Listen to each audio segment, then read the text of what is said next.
Ayan siya, ayan. Kaya guys, mag-ingat kayo talaga, hugasan ng maigi.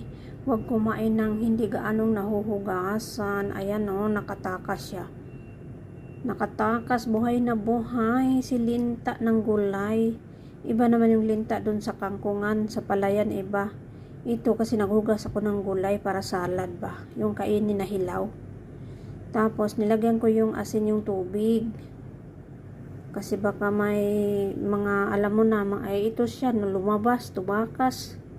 Ay, hindi ka makakatakas ng buhay. Ayan. Dito siya galing, oh. Hinugasan ko. Ano to yung, anong klaseng gulay ba to? Hindi ko alam anong klaseng. Basta pang salad. Ayan, tumakas. Diyos ko, kaya huwag kumain ng hindi nahugasan ng maigi. Salad ito hindi ginigisa.